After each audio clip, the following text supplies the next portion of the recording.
Hello, good morning, Love Wrestling. It is Thursday, November 7th, right? November 7th, 2024.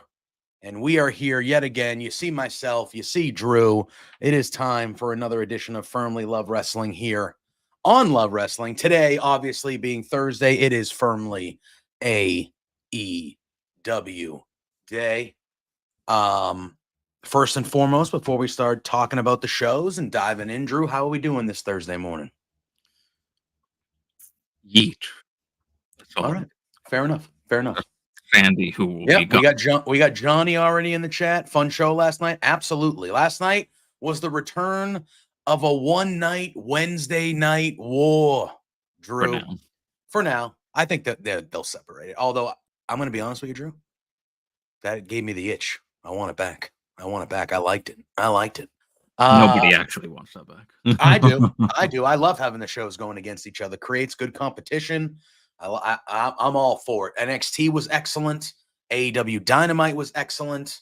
I love them being against each other. They were putting big matches at the same time. Like it was kind of like, oh, all right, we got this huge match with this and all. It was good stuff. We had a watch along here on Love Wrestling. Boris does the AEW Dynamite watch alongs every week here, but obviously with the war last night, he did both. You joined for a little bit. Me and our pal Ophelia Peggy was there with Boris. It was a lot of fun. Yeah, we got Johnny in the chat. We got Sandy popping in already saying yeet, good NXT. Obviously, we're not going to be talking about WWE or NXT today, but last night was a fun night. You know, we get them every so often now, Drew, where they end up going up against each other because of scheduling things. Right. And I feel like the wrestling community gets kind of jacked up and excited about that shit. And I'm one of them. And I was sitting there last night I was on the watch along with you guys. I had the half screen over here on this monitor, NXT on one side, AEW, and I'm just flipping between the audio. I'm like, let's go, dude. This is, man. I missed it. Yeah, I unfortunately, I don't share that same excitement, but, because I'm not, nor care, I don't care about NXT, so I don't. That shocks me. It's I know the that best wrestling product maybe in the world now. It very much shocks me how I know it hurts. We're not paying attention to that. I know it hurts this guy very much, but I do not watch nor particularly care about NXT. And yes, I do hear that sentiment all the time that they are consistent. Look what you're doing to Sandy. I know. Look what you're doing to Sandy. In a time that we're in now where people need healing, Drew. People need healing, especially in this dumb country that we live in. People need healing. Yeah. Thankfully, our states did the right thing. Don't blame us. Don't blame us. We're not talking about it today. If you're in the chat, I'm banning you if you bring it up. I'm banning you forever. I have that power. But anyway, let it be known, Massachusetts, New York, we did the right thing. So, I'm when Wednesday moves to Tuesday and when Tuesday moves to Wednesday, I go, okay, well, TBS is on for me, and that's all I care about. So it's fair. I hear from everybody that NXT is really good. And I don't. The women's division is the best women's division in the world. Let me just let everybody know.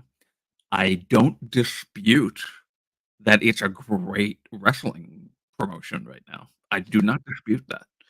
However, I already watch too much. So I just want to, make you understand that, some people swear by TNA, and I go, "You know what? I don't dispute that." No, you're But allowed to watch what you TNA watch. I will just yell at you forever to watch NXT because you started watching WWE. You're into the WWE, the main roster again. NXT is equal, if not even a little better than the main roster right now. So I'm just like, brother, if you've committed to that, just commit to it. You don't have to watch it live. Just record it and figure it out. You got time. You I fast think forward. I'm gonna be honest with you, I think I still have it recording. Yeah. So if you have a recording, It just if you got like if you're fast forwarding commercials, you're really only watching for an hour. It's like an hour and 15 minutes. You can't find that extra time in the week. I know you Yeah, can. but then I can't watch Smosh if I'm watching NXT, if I'm Well, you got watching to pick your pockets, man. You got to pick your pockets. You know, you're telling me on a Saturday, not Saturdays, but weekends are bad times. But you telling me on like a Thursday, whatever. I know you work at night, but on a regular day, you don't have an hour where you're like, I'm just sitting around not doing anything. Might as well throw NXT on in the background. Oh, I definitely have time where there's hours sometimes where I'm just sitting here doing it. My husband complains about it. So trust me, if you two are on the same side right now. But sometimes I'm just sitting here and I go, "Hey, I've got Smosh. Maybe I'll watch I'm into cars. I I'll get watch it. some car Look, videos." I'm a big sports guy. I don't watch wrestling all the time. I understand. I get it. I get But it. my YouTube feed, my algorithm so far is a lot of political stuff. I'm trying to get rid Well, of I that. mean, yeah, So, that's just what's gonna it's happen, unfortunately. doom watching things and everything. So, you know, and then once in a while, maybe I'll watch a best of America's Got Talent. But Oh there's yeah. not at one point in my head when I am sitting here do I go, let me throw on NXT from this week. That's just not a thought Fair. that pops into my mind. It's all right. Look at that. That's okay. That's okay. But you should start watching NXT. All right. So all right. We're gonna move on. Last night's AEW Dynamite, Scott just popped into the chat. He was there. He was there last night. Man, Dynamite was in Manchester, New Hampshire, which me and Scott are kind of around the same parts here. It's 25 minutes from me, very close to me. I did not attend last night as I was on the watch along. I did not attend, but it was right down the street. It was literally less than a half hour away in Manchester, New Hampshire. I believe they're recording Collision tonight in Providence, Rhode Island, which is also not far from me. But I obviously have beards and stuff, so I'm not doing that either. But yeah, so they're in our neck of the woods here yesterday and today. Dynamite was live from Manchester, New Hampshire. Good crowd last night, too. Manchester showed up. They were loud. It was a good crowd. Yeah. It was a small arena, like the SNU Arena, although WWE goes there. They've not recently, but they've had Raws and SmackDowns there and stuff like that in the past. It's a good sized arena. It's for the college that's in Manchester, SNU, Southern New Hampshire University. They call it SNU, whatever. But it's it's witty. But like, so it was a good arena, a good place. I feel like AEW should lean into that Manchester area more. They go to Boston a lot, obviously. They've done the Garden the last couple times. I think that's too big for where they are currently at the moment. I feel like that Manchester arena could be a good home for them because it's the right size for them as they hopefully continue to grow to bigger arenas and bigger things. But it is a hockey, yeah, it is a hockey arena. So it's one of those, those smaller arenas, but the crowd sounds good. You can pack the place. It's really good. Yeah. So Listen, college towns, they're hot. what is it? So, as college towns are hot, Yeah. Yeah. and, as proven by that show last night, the Yeah. show that I went to in Pittsburgh, the 5-year anniversary show, Yep. that was right, like, by a college campus, Was it and like the University of Pittsburgh? Was that what it was? and Like the what? University of Pittsburgh? Was it right near the University of Pittsburgh? Like Pitt? They call it Pitt, but like I it had It to be, might right? have been. Probably. I'm not 100% sure, but, Hmm. yeah, it was there were a lot of young people around, Yeah. so, like, Yeah. well, this is where you wanna aim for if you're AEW. Mm. All right. So Dynamite last night. The show opens. We get obviously some highlight packages and things of that nature, like usual. Yeah, Scott, it came through on television. It came through on television. The crowd really was hot throughout most of the night. I've been to AEW every time they've been around here. Last night was one of the first times I haven't gone to AEW when they've been around here. And it is what it is. Being when you're from like New York, when you're from a city or near Boston, like we're going to be loud. Boston are rowdy fans. We always show up well for wrestling. And Manchester is not far enough away that people probably didn't travel from the Boston area to go.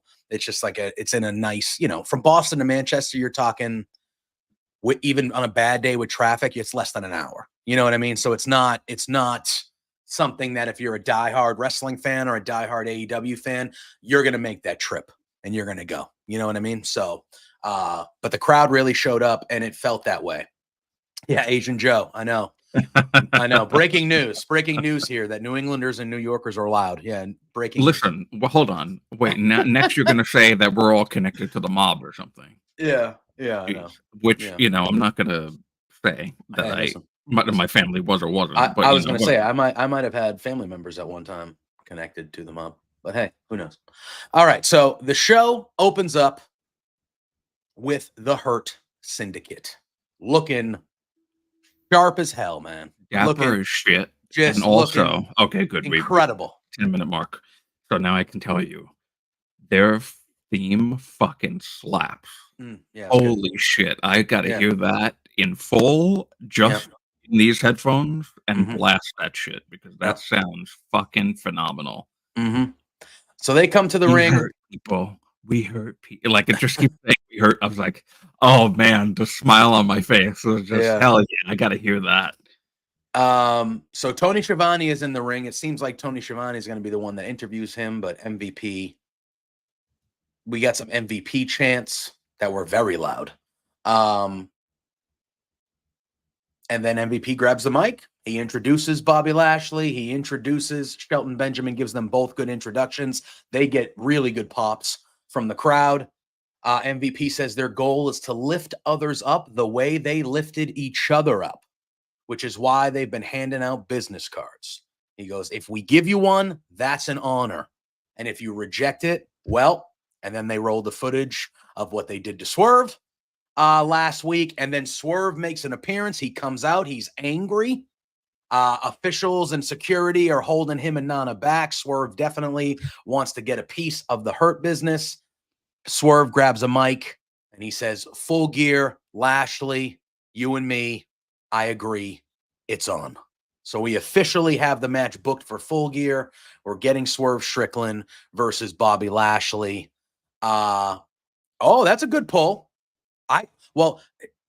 We got to let this show go because somebody showed up on this show that I actually thought would be a great member for the Hurt Business, and I thought he would be the nice young muscle. But we'll talk about him later. But Lio Rush is a good. What do you think? Okay, so I know we don't really talk about Collision a ton on here, but Lio Rush is with Action Andretti, and they're kind of still with Top Flight and stuff. But it feels like Lio and Andretti might be what? Oh, you can hear me. Okay. Yeah. The microphone did. Hold on. We can hear you fine. I can hear you fine.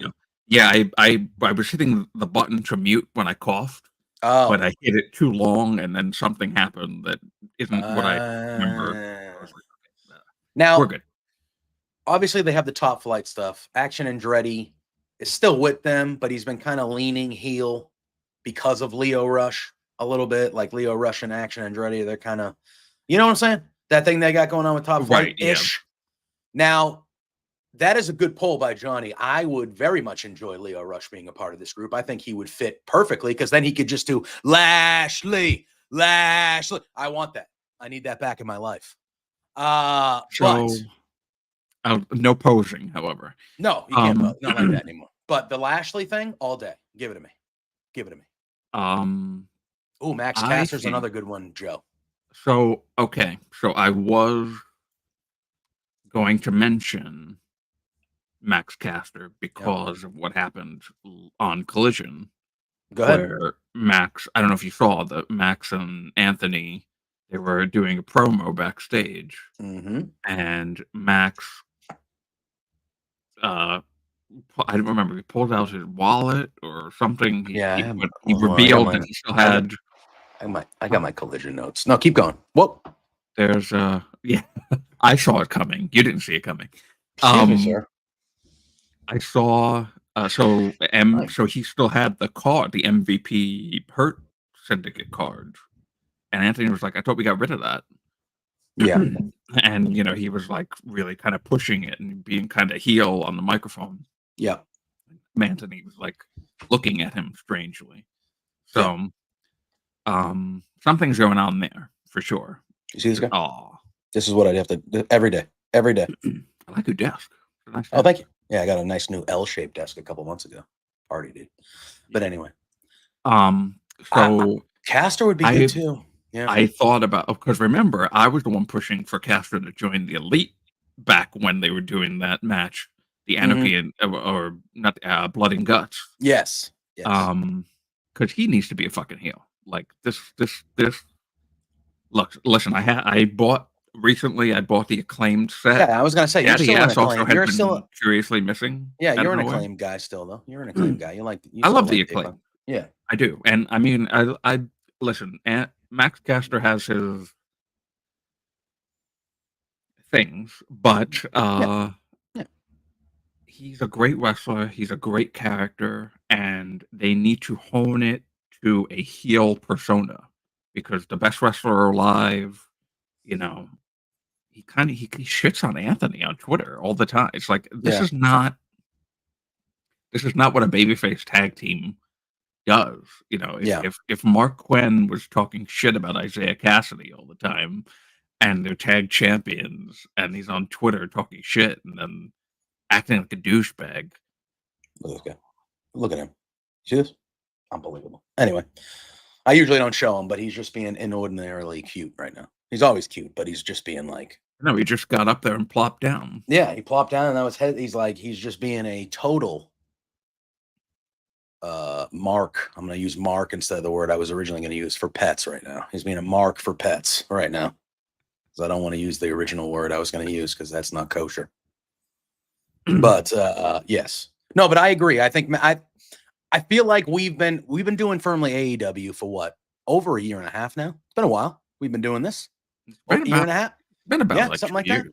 I feel like we've been talking about the Acclaimed with either them turning heel or Max Caster turning heel for like 8 months. I think we've been talking about that underlying thing of Max Caster turning heel or something happening with the Acclaimed for like more than the majority of the time we've been doing this show. Yeah. That's how long it's felt like. At some point, you just got to do it, man. You just got to do it. Although Johnny, I would like to see a Private Party versus Acclaimed tag title match. I would like to see that first before we do that. But I think that's going to happen. But yeah, maybe they lose and then Caster, whatever, figure it out. Johnny just mentioned in that comment. I saw that comment. There's a bad faith argument from those bad faith morons.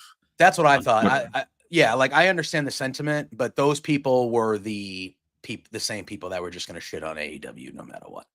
What were the two things that we heard? We heard that sometime because guess what? We've been more deserved, but we've been hearing similar things about the other side as well. Complaints about the other side as well. And it's just one of those things where, those were the things. Last time I checked, Swerve was the world heavyweight champion and the biggest guy in the company for the first half of this whole year, including the last half of last year. Mm-hmm. Nyla Rose has been champion. Yeah. I know it's on Ring of Honor, but Athena has been the Ring of Honor Women's Champion for the whole friggin' time, basically. And the best champion represented in the company. Have been both tag champion and trios champion. Yeah. Yeah. And I know there's others, and I'm forgetting. Yeah. Lee Moriarty has been pure champion. Yeah. It's just one of those things where, like, there are certain people out there that no matter what people do, they're gonna crap on certain things. And I think that argument, for the most part, like you said, was a bad faith one. But listen, I will say we have to acknowledge, neither of us are that demographic. Oh, yeah. So So we're probably not the right people to be You know. talking to about that type of stuff as well. But it's also one of those things where, look, I feel like, especially over the last couple years, some of the main criticisms that AEW and Tony Khan have gotten. You out here, bud? All right, so you did. They've learned from. What was one of the big complaints the first couple of years? Oh, you're not using the women enough. Your women division has good talent, but you're not using them. Well, guess what? Over the last year and a half, the women's division matters a lot more than it used to. People that used to say that. Well, guess what? There are African-American talent all over the shows now and in high prominent positions. So I feel like AEW, some of the criticisms they have, they still get for obvious reasons with some of the things they do. But a lot of the big criticisms, it feels like they hear and they try to learn from. No, you're good, bro. You're bro. No, it's not like that. No, It's not like that. no, not at all. You're good, bro. But it's true. So as we continue along, that was the whole first segment. Then we have our opening match of the night on Dynamite. Oh, you know what? Wait, before we move on, I wanted to. So you're talking about Lio Rush. Yes. Joining.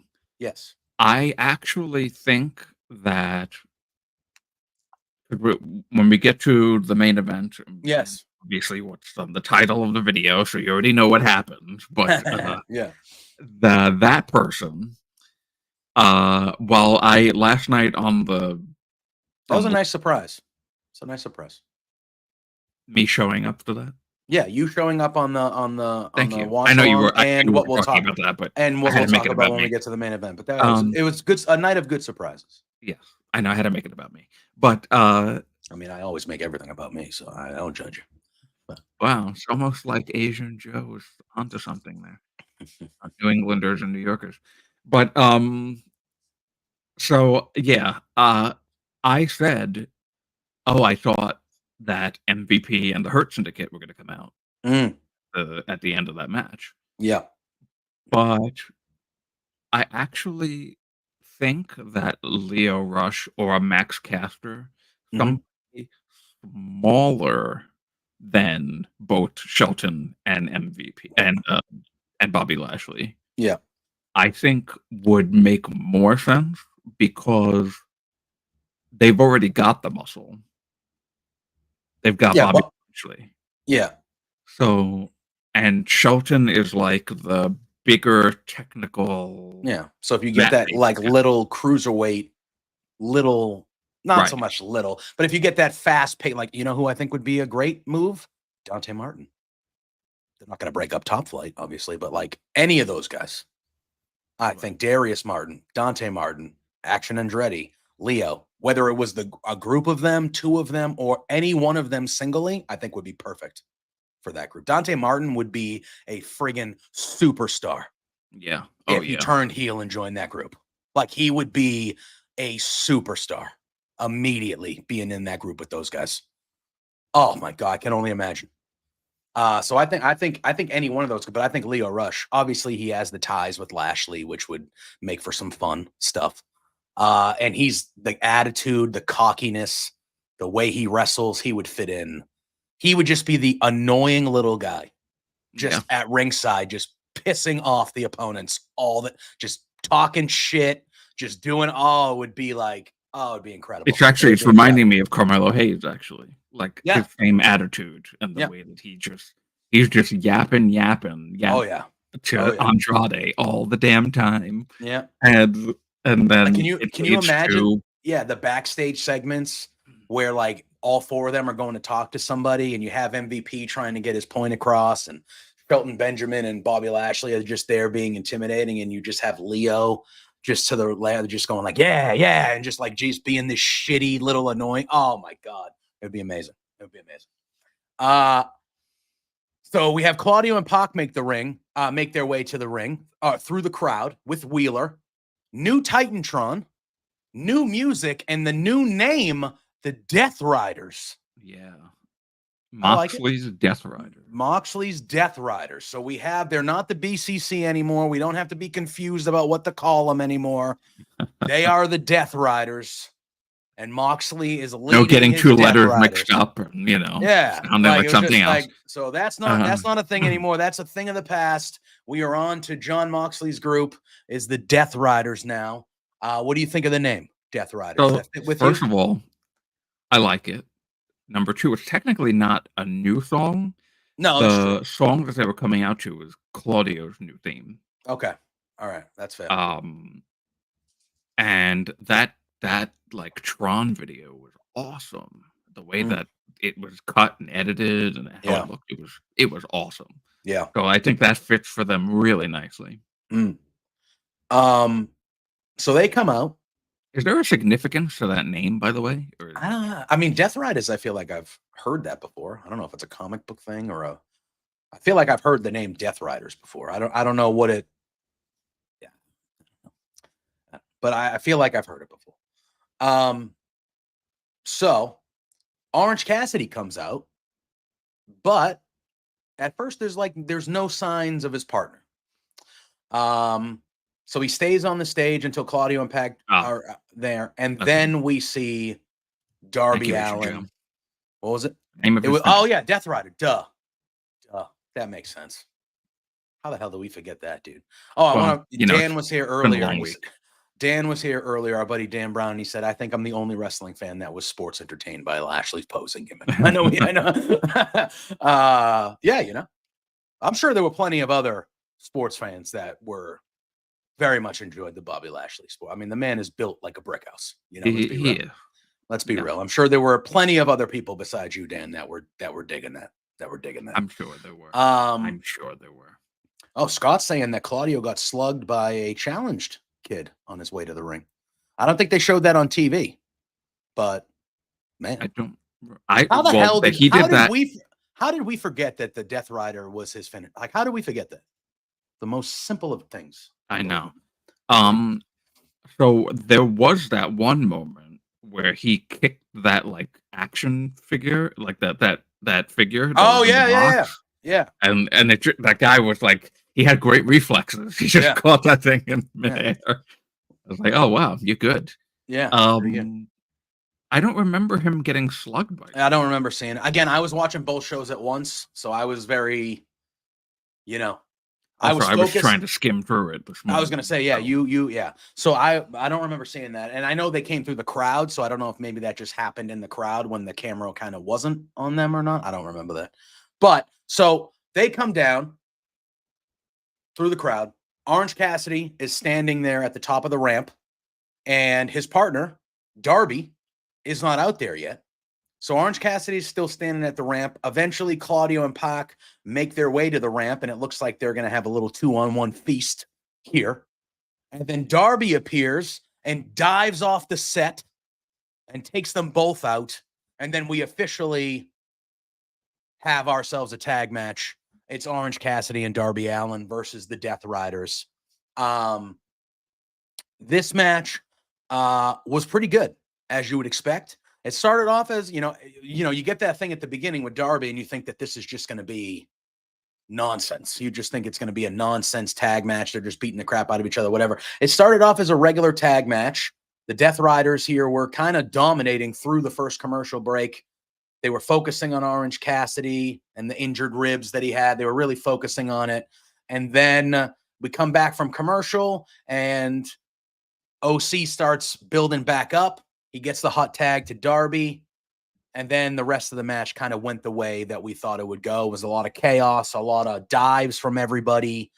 At one point, Wheeler Yuta gets involved. He gets an orange punch. Then Marina Shafir shows up. She throws the referee out of the ring, and then Moxley gets in behind Orange Cassidy. He tries to choke him out, but Darby comes and nails him with the skateboard. And then Darby's getting some damage in with the skateboard, but eventually the numbers game take over and the Death Riders take over. Claudio ends up throwing Darby off the ring post, which was a good looking spot. Then the Death Riders are beating the crap out of both men. Wheeler, though, there was a little bit of hesitation. So they're all putting the boots to OC. And Wheeler has some hesitation. He has some hesitation. So Moxley kind of grabs Wheeler, brings him to the it looks like he's going to kiss him kind of, but he's like grabbing Wheeler and he brings him to the corner and he's like, just stay here. Stay here. Come on, you had an uncle that would always grab you like that. You know, what are you that's doing? such a classic. Yeah. You know, it was like a father, like supervisor type. Like, what are you doing? Come on, get it together. So Mox directs him to take out Cat. So Mox kind of directs Yuta a little bit, and he directs him to take out Orange Cassidy while Pac and Claudio are holding him up. So Mox is like, hey, I saw your hesitation. No, you're taking this guy out. Do it. But then Mark Briscoe and the conglomeration run in to make the save. And then the Death Riders kind of escape through the crowd. And that's how this kind of ends here. So really the match was a DQ. I believe Orange Cassidy and Darby Allin were the winners. They announced them as the winners by DQ. But then it turned into a whole bigger thing and a brawl, and the Death Riders got out of there once the numbers game was not in their favor. So yeah, I mean, we're definitely continuing along. I mean, we have OC and Moxley at Full Gear. I would assume Darby Allin is next in line after OC. That seems to be the way they're going to go here, especially with the history of Moxley and Darby from a few months ago at Grand Slam and all that stuff. I thought this was solid. It was a good match. You continuing the angle afterwards. I'm glad that more of the AEW, and obviously Orange Cassidy has a history with the conglomeration, and Mark Briscoe, but I'm glad more of the AEW roster came out to help and get these guys out of here. I thought this was a good piece of business here with this tag match and kind of what happened after. So one thing that I want to mention, I don't, like AEW has been doing this thing now lately where you got to be focusing on certain things going on. That's the thing. So yeah. Did you notice Orange Cassidy was wearing the exact same colored clothing as Claudio was? Yeah, he's wearing black. Yeah, he's wearing. Yeah, but he was wearing black pants. Claudio was wearing black pants and white wrestling boots. Yeah, and Cassidy was wearing black pants and white wrestling boots. Mm-hmm. Like, and his Claudio's boots are a little longer, but I was like, something's going on there. It feels like something might be going on there. And now, of course, Cassidy is going to be facing Moxley at Full Gear. Mm-hmm. So I don't know if that's going to be some sort of anointing of sorts after the match, after he loses, or yeah, I know that he has been wearing black for a few weeks, but I don't remember what his wrestling gear has always been those white wrestling boots with the black. I don't know. It's something that I just noticed last night. I haven't noticed that before. Yeah.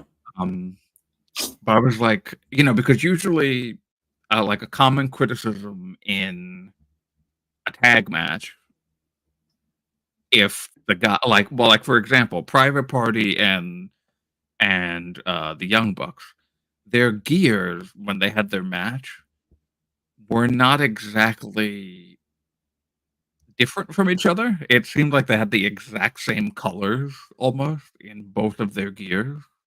Usually that's frowned upon in a tag team type of a situation.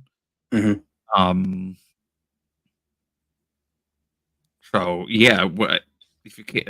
I could see if I can't beat them, join them story. It would be a hell of an evolution of his character.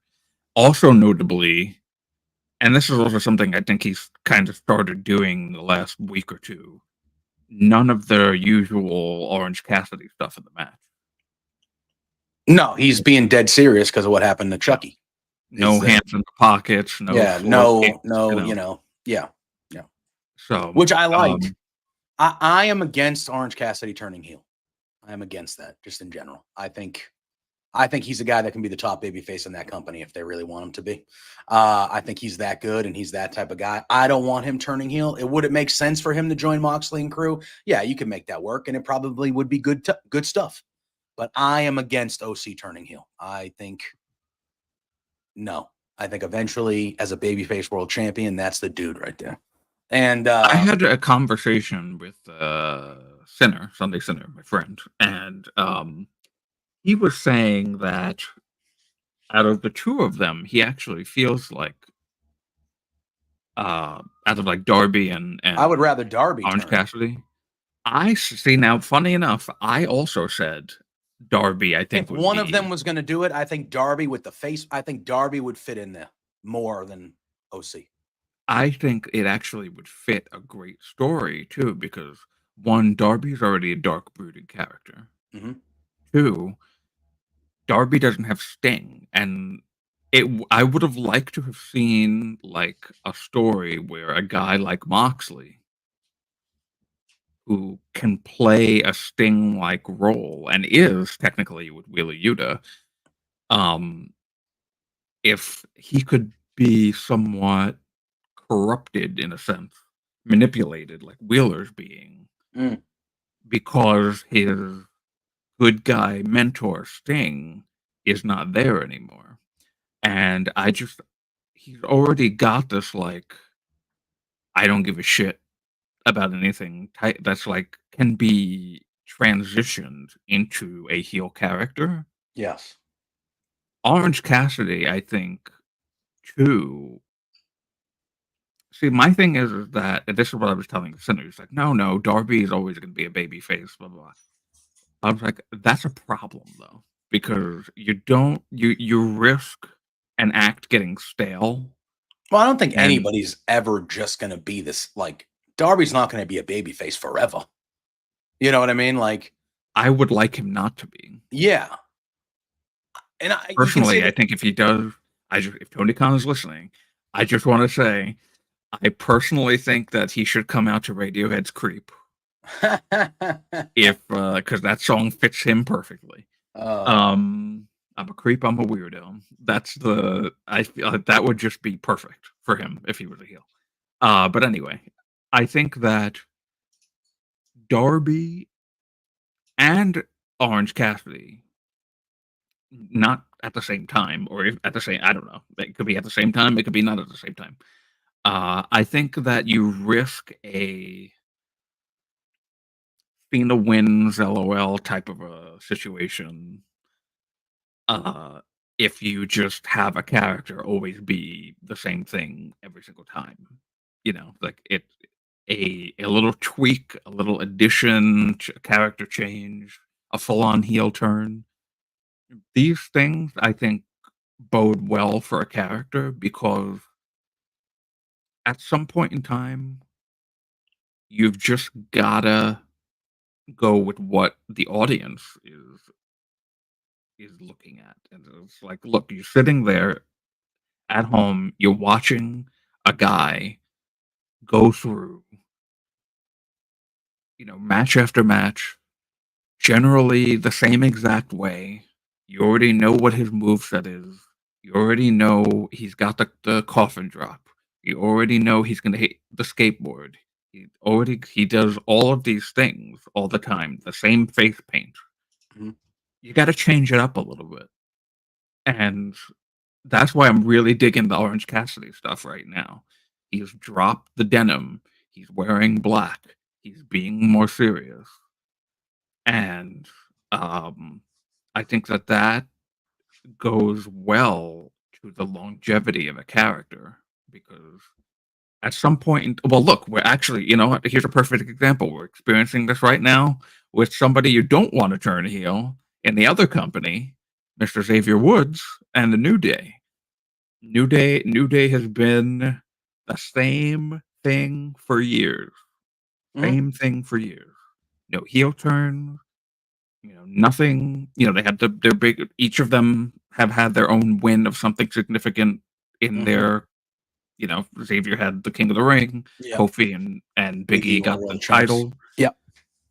But they've been the same revolving door of New Day since they turned babyface the last time, like, what, 7 years ago now at this point? 6-7 years ago. So Something like that, almost 10. I mean, they turned babyface relatively quickly after they were established. They were heels at first, but I feel like they're doing the 10-year anniversary. I feel like they've been baby faces for at least 9 of those years. Like it's been, and again, but here's where I'll argue with you as we go down this rabbit hole. But they have been the same thing for 10 years. And now they're doing this. Yes, it's very intriguing. And I love, well, I'll answer that in a second, Joe. I love how there's more intrigue when it comes to the New Day, but I feel like the majority of people don't want them to turn heel. They don't want them to break up. So that's a kind of a counter argument to what you're saying, though. Because yes, it's fresh that they're getting this idea of like, oh shit, the New Day is going to break up, blah, blah, blah, blah. But I feel like most of us don't want that to happen. At least I don't. Still, I'm like, no, that doesn't feel right. It still makes me feel dirty. I don't want to, no. And it's happening. They're dedicating a whole episode of Raw to it, Drew. It's happening. I'm going to be honest with you. I think that because you feel that way, it's the right thing to do. Fair. And that's a fair argument. And when it happens, I'm going to feel icky about it, but I'm going to be involved. I am invested in that. It's probably my favorite thing that's going on Raw is the New Day stuff, even though it is not a main story. It's kind of a secondary side story, mid card story. It is the most intriguing thing that's happening on Raw for me over there is because of the history of the New Day. So and I agree with what you're saying. I just feel like when it comes to these two guys in particular, OC and Darby, they've kind of been these same characters since the iteration of AEW, but they've never lost a step when it comes to the crowd being behind them, the crowd really investing and loving these two dudes. That I do think that's why you strike when the iron's hot. It's fair. It's fair. I just would prefer, I don't want it to be OC. I don't want it to be OC. Asian Joe says, between you two, who would be OC and who would be Darby? I'm 100% OC. So which one of us is OC and Darby? I would be OC. You think? Or am I'm not the nut job that's diving off shit. I'm the chill. I'm not saying you don't want to. What about me makes you think that I want to do that? Well, we can't both be. I'll paint my face. I don't give a fuck. Well, you know what? You know what? Okay. I was OC on our Halloween. Oh, that's true. Episode that we did last year.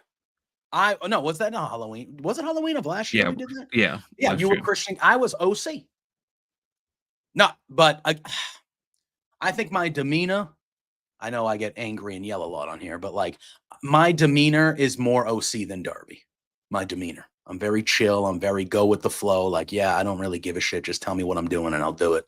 Okay. Like I don't care. So I'm Darby then because my demeanor is kind of Darby off camera. My demeanor is Darby. Like don't get me wrong. I want to be in charge and shit. I want to do the things that this is gonna make me sound like but I want to do the things that I want to do. Right. So if you're asking me what I want to do, I expect that we're all gonna do what I want to do. That's what I want. However, I'm a very much a go with the flow person. If you're telling me, hey, on Saturday we're going here and then we're doing this and we're doing that, I'm gonna be like, all right, word, man. Just let me know. Let me know the time and I'm there and we're gonna party and we're gonna have a good time.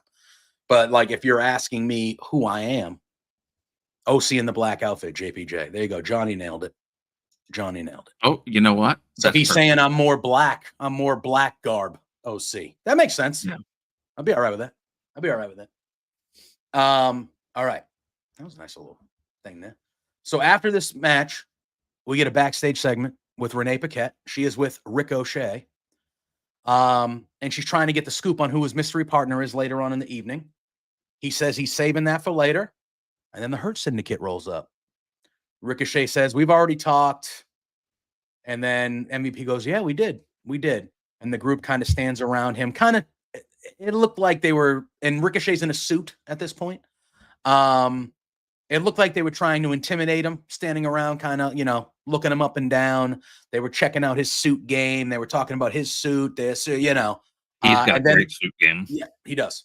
And then they said, oh, yeah, we'll be watching him do work tonight in the main event, which, if they were watching him on the main event, that means they were watching somebody else. So we'll get there. And then this kind of led right into the conglomeration who had already come out at the end of the other match. They had the fight without honor versus the Learning Tree. It was Mark Briscoe, Kyle O'Reilly, and Tomohiro Ishii going against Jericho, Big Bill, and Brian Keith.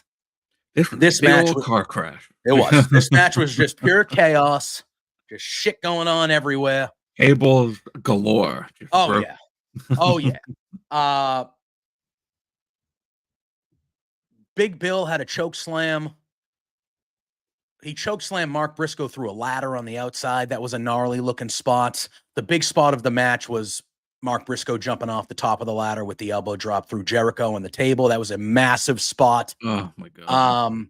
Yeah, Scott, there were some good backstage segments on the show tonight. If they didn't show them to you guys there, I know sometimes AEW does not. Yeah, you should go back and watch them because there were some good ones. There were some good backstage segments. One we'll talk about in a little bit. But this match, like you said, was an absolute car crash. Like just from start to finish, just chaos, tables, chairs, ladders, just all sorts of crap going on. And at the end, the conglomeration ended up getting the victory, and Tomohiro Ishii pinned Chris Jericho. So that tells me that are they going to go for, is Ishii going to be the next challenger for Jericho's Ring of Honor World Championship? With Ishii getting, obviously the match wasn't clean because it was a chaotic car crash, but Ishii got the pinfall victory over Jericho. Ishii is the one that came out when Jericho won the title. And now he gets the win over him. So that's definitely where we're heading, right? Full Gear, I would assume, probably. I would assume, yeah. God forbid it's on Ring of Honor fucking television. But, you know, it is what it is. It is what it is. But so it seems like we're going there. But again, this match was not bad by any means. It was just chaotic. It was just one of those 10 to 15 minute, just go out there, destroy some shit, get this crowd riled up. That's what this was. And it worked. It was one of those typical AEW just massacres with everything going on. We then get the Death Riders backstage. Moxley says he's kind of talking to OC. He says, Wheeler Yuta doesn't owe you anything. He belongs to me now. He's one of my soldiers in my army. And he said that he's disappointed in Darby Allin, who he had such high hopes for. And then he talks more about his mission and people playing in the business that he takes seriously. It's a nice little quick thing. Thought this was fine. Scott was saying that he was in the section where Big Bill and Kyle did that table spot. So that's a good view. That was a good spot in the match too. Okay. We then had what I thought was the match of the night on AEW. Adam Cole going one-on-one with Malachi Black. This was Adam Cole's second match. You know the stipulation. You got to win 3, and you get a shot at MJF between Adam Cole and Roderick Strong. Adam Cole got the victory over Buddy Matthews last week on Dynamite, and then this was his second match against Malachi Black, and this was a friggin' good one. Oh, yeah. Real good. We've seen these two battle before in NXT times. Great chemistry, two great wrestlers, and this match lived up to the bill. It was excellent. Malachi would not stop, man. And at one point towards the end of this match, he's sitting there Indian style, and he was begging. He was asking Adam Cole to put him out. He's going, come on, give it to me. Give me the move, pin me, put me out of my misery type stuff. Yeah. And Adam Cole obliges. He gets the pin with the boom knee. And then afterwards, we saw a hug. Not a handshake, but a hug. Malachi Black, you know, they were Jeez, Scott, what the hell was going on in that crowd last night? Really? Claudio's getting slugged. The security guys. I mean, they were in Manchester, New Hampshire, which, no offense, trash. But it's a trash city. But my God, you know, doesn't shock me. That's cheesecake, by the way. You're talking about the big, the bald and big bearded security guard. That's cheesecake. Yeah, cheesecake. Don't touch cheesecake. Yeah. But we had a hug here. So not a sign of respect, but it was an actual hug between Malachi Black and Adam Cole after this match. Ophelia, who was on, or Peggy, who was on the watch along with us, said that she felt the hug was out of place. She was like, that just felt out of place to me that they would hug. Handshake is one thing, but a hug just she was like, that just felt weird. Did he hug Buddy also? No, I think they did a handshake and he kind of thanked him on the mic and stuff. I don't know if there was a full hug or not. I don't know. But either way, that happens. Adam Cole grabs the mic and he says that he made a deal and he talked to Tony Kahn. And he said that when he wins his 3 matches and when Roderick Strong wins his 3 matches, that the match at Full Gear will be a triple threat match with MJF going not one-on-one, in a triple threat match with Adam Cole and Roderick Strong. I didn't think they were going that way. I thought what was going to happen was each of them would win 2, and I thought MJF would pull his shady bullshit, and he would say, oh, you need to fight each other, and whoever wins that one, that will be that. All right, Scott, enough of the updates, buddy. I love you, but I don't need detail updates of everything that happened. We're going through the show right now, my friend. So it's one of those things where they kind of went the other way because I was not expecting this to be a triple threat match. I was expecting this to be MJF being a shady MJF guy. And I thought that exactly what you said. But see, now here's the interesting thing. Now, so obviously, we're going to get to, well, you know what? I'll save it for when we get to that segment. Okay, fair enough. We can see MJF, and MJF makes a phone call. Well, why don't we just talk about it all now? Can we? Or do we? You want to? Yeah. So later on, well, then right after this, Adam Cole's leaving, and we see MJF in his, his mansion, wherever he's been when we've been seeing him lately. Clearly pissed off. He grabs the mic. Not the mic. He grabs his phone. We don't hear the other guy, but he grabs his phone. And then he eventually goes, yeah, I need to talk to this person, or I need to set up a meeting or a talk with this person. And we don't know who it is at first. And we're like, okay, who's he talking? I thought he was going to call Tony and start screaming at Tony and somehow end up the way that I thought it was going to go. But he didn't. So what happens is that happens. And then later on in the night, we see this very impressive looking individual, by the way. The guy that showed up with Don Callis. I was like, who the fuck is this guy? And why isn't he wrestling? Who is this guy? Very impressive looking. So this is so stupid, but I literally, the very first thought that came to my mind, also because they were going head to head with NXT. Yeah. I was like, holy shit, is that Obafemi? That was literally the first thing that popped into my mind. I couldn't, I saw the guy and I was like, is this guy is he in AEW? Is he just I was like, is he a Northeast independent wrestler that they just signed for this one little, that's an extra? Who is this guy? I'm like, he looks impressive. He was huge. He had cool looking hair. I was like, this guy, I feel like, who is he? But anyway. He shows up with Don Callis and he has an envelope of money. It looked like he had some sort of was it a piece of jewelry? Is that what it was? Was it the dynamite ring? It was the dynamite ring, right? He had the dynamite ring and there was a message on the guy's phone from MJF and it basically said, hey, I need you to help me in taking out somebody, baby. And he goes, there's more money where this is coming from if you do what I need you to do.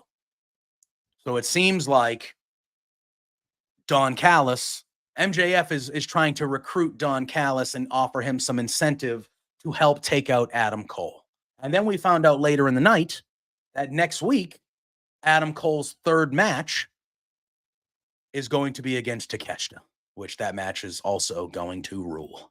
But it's going to be Adam Cole versus Takeshita next week. And if Adam Cole wins that will obviously be his 3rd win towards MJF. So that was kind of the recap of everything that happened in the MJF Adam Cole thing. So we'll see how they go about it. Now, because they said it that way, like I'm assuming we're going to get a triple threat match now at Full Gear. Yeah, well, so the thing that I was, I already know what's going to happen.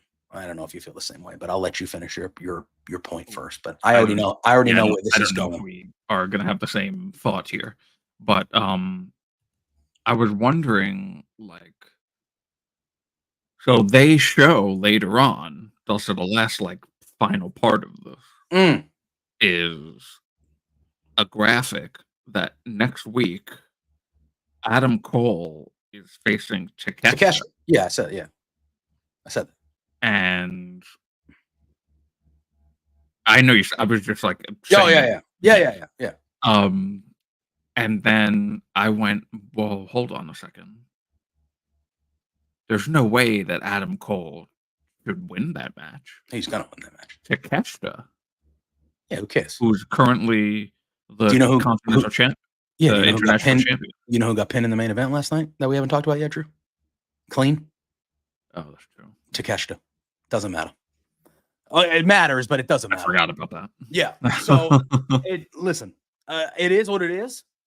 My thing was we're gonna get the triple threat match at Full Gear, and Roderick Strong is completely turning on Adam Cole, and they're joining MJF. That whole group is joining MJF.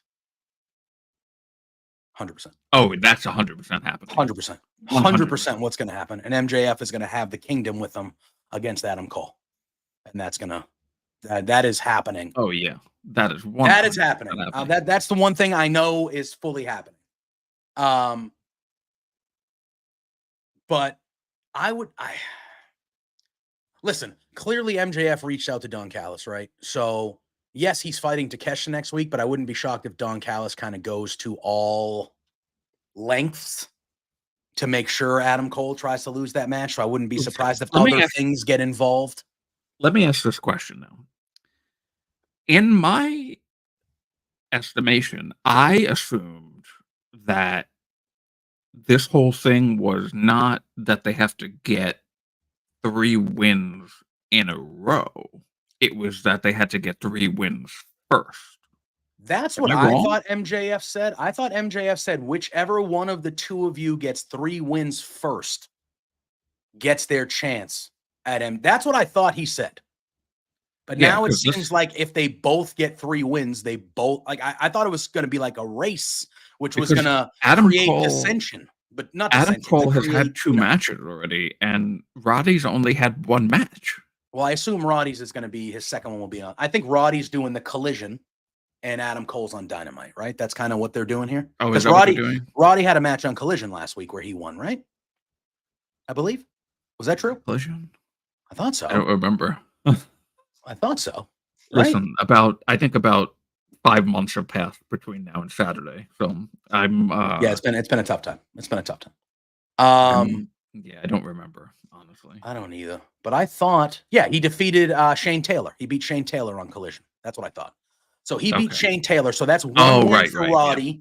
And Adam Cole just got his second win. I assume tonight when they're filming Collision that Roderick Strong will get his second win tonight on Collision, because I assume that Adam Cole is the Dynamite guy and Roderick Strong is the Collision guy. So that tells me we got Adam Cole and Takeshita next week. So next week on Collision, Roddy would then get his 3rd win after defeating whoever he faces on Collision this week. But yes, I agree with you. I thought when MJF first said it, he said the first one that gets to 3 would face me, because I thought he was doing it in a way that would get them to kind of go against each other a little bit. But then it seems like Adam Cole was like, no, I talked to Tony, and if we both get 3 wins, we're both gonna go. Johnny says he could see them both going 2-1, then have the 1-on-1 before Full Gear, because he goes, I can't buy Cole beating Takeshita clean pins 2 weeks in a row. Well, that's kind of what Drew was just saying. Like, do you think Takeshita's going to lose that match? Well, what if Takeshita loses that match because Takeshita's next opponent? Okay, hear me out. All right, Cook, let's go. Hear me out. Main event of Dynamite. Let him next cook. Week. Let's go. Main event of Dynamite next week. Adam Cole versus Takeshita. Right. Match is going. Looks like Adam Cole's going to win. Don Callis wants more money from MJF. He wants to make sure he fulfills his role that MJF, the business arrangement. Kyle Fletcher comes out. All these people come out. This in turn leads to Ricochet coming out and the return of Will Ospreay. And Will Ospreay comes out. It leads to nonsense, and Adam Cole beats Takeshita that way because of the nonsense. Not a clean pin. Gets Adam Cole his victory. I mean, we're going to get to the main event, but a certain guy named Rick O'Shea from Ireland defeated Takeshita in the main event with a clean pin. So I feel like at Full Gear, it is going to be Takeshita versus Ricochet. That's where they're going. Will Ospreay and Fletcher. Obviously, we haven't seen Will since the Tiger Driver. Full Gear, as of next week's Dynamite, would only be one Dynamite away, or two Dynamites away. So Will does need to come back soon to build to it, a couple weeks at least. That's what I think is going to occur. So last night, Takeshita did take it. He did eat a clean pin, kind of. But Ricochet did get the pinfall victory in the main event over Takeshita. Next week, I feel like there's a one-on-one match. Callis is really, he brings the family down to really try to beat Adam Cole, so the arrangement works. That leads to Ricochet coming out. And I think we see the return of Will Ospreay. And Will Ospreay kind of clears the ring. It leaves Adam Cole and Takeshita, and Adam Cole gets the victory because of everything that's going on. And then at Full Gear, out of that one single match, you now have the triple threat most likely set with MJF, Roderick Strong, and Adam Cole. You then have Will Ospreay returning, and you have him and Kyle Fletcher set.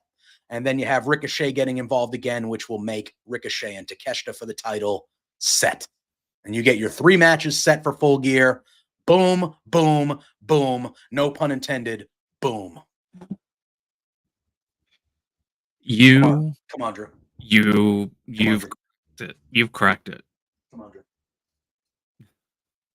I'm all right. Come on, Drew. Come on. Give me the pencil. Excellent. Tony, give me the pencil. Give me the pencil, Tony. I have this. I'll give you this. Thank you. A vote pen, Not that it mattered anymore. But. Thank you. That's what I think. That's what I think is going to happen next week on Dynamite.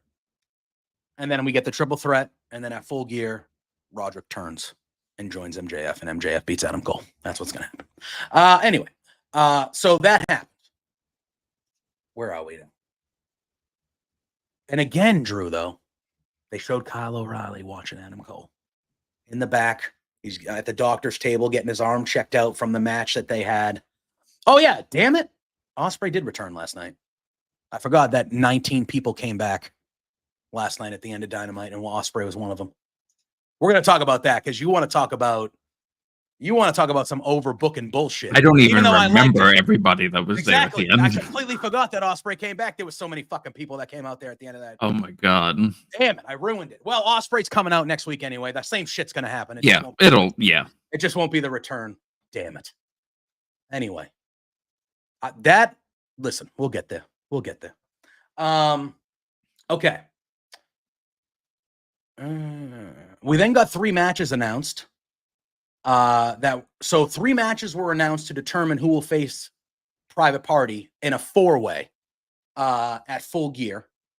I'm trying to find. I need the posts because they showed the matches, but I need to find what the matches were. But either way, we are getting 3 matches that are going to determine the 3 opponents. Oh, stop it, Scott! I did not silence you. But we're gonna get 3 minutes. I didn't silence them. I just said I don't need fucking crowd. It's Manchester, New Hampshire. They're full of trash. Sorry. It's not shocking me that Manchester, New Hampshire people are acting like garbage. I don't. It is what it is. But hey. Sorry. I live 20 minutes from Manchester. I spent a lot of time in Manchester. All in all, it is a trashy ass city. It is New England on New England violence. I don't like anybody from this area. But, most of us are dog shit. But it is what it is. We're good people. We care. Listen, I can't say that much better about New Yorkers. Exactly. At least we have proof that New Yorkers, are the way they are. Massachusetts, we're more behind the scenes, but we are really just New Hampshire, if we're being honest. New Hampshire's a beautiful city. The mountains, the foliage, gorgeous. I would recommend going to visit New Hampshire any day of the week. I would recommend not talking to anyone from New Hampshire ever, because they are the south of the north, and you want nothing to do with them. Let me tell you, you want nothing to do with those people. Anyway, they're the smallest state in the world, so don't get angry at me in the country, Spencer. So don't get angry at me. I don't care if anybody from New Hampshire watches this show. So there it is. Okay. But with that being said, I forget what I was even talking about. Yeah. So we're going to get a fatal 4-way at Full Gear, and we're going to be awaiting the 3 opponents for Private Party. So that happened. I would prefer them to just get a juicy story for a match, but I get it. It's a couple of weeks turnaround. Fine. That's going to be fine. We then have Renee out back chatting it up with Jay White. He's talking about his pay-per-view match with Hangman. He's talking about how Paige threatened to break his ankle. And then Hangman flies in out of anywhere. Hangman flies in, takes him out. Renee gets spooked. Like, Renee's legitimately scared. She runs off. And then Hangman beats Jay White into the arena. He gets his leg caught in the barricade. Hangman goes to smash it with the chair, but Juice Robinson comes in, makes the save. Switchblade gets free, and they chase Hangman to the ring, but Hangman bails.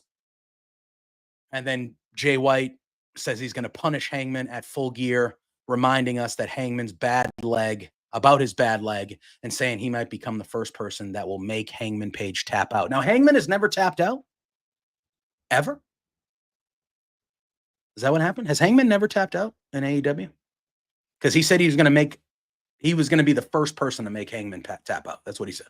I guess. So, I mean, I never even thought about it, but yeah, so Hangman has never tapped out. All right. I'm choosing to believe them. All right. Whatever. Listen, I'm not Will Washington got hired by AEW for a reason. He is a wrestling historian. He can tell you the date, the town, Johnny, I'm with you. Name. Yeah. He can tell you everything. I can't tell you shit. I'm just like, okay, yeah, this happened. I'll believe you. Yeah. I feel like Hangman Page matches should just all have stipulations at this point. That's what I feel like. I feel like every feud he's in is like burn somebody's house down. It's right? Kind of hard to have a regular match with them. Right? How do you feel about Johnny's comment, though, where he says, I can't believe they're on stipulations on this match? Well, I don't know if this feud really calls for a stipulation. It's getting there. Maybe their last. I mean, that's what this is.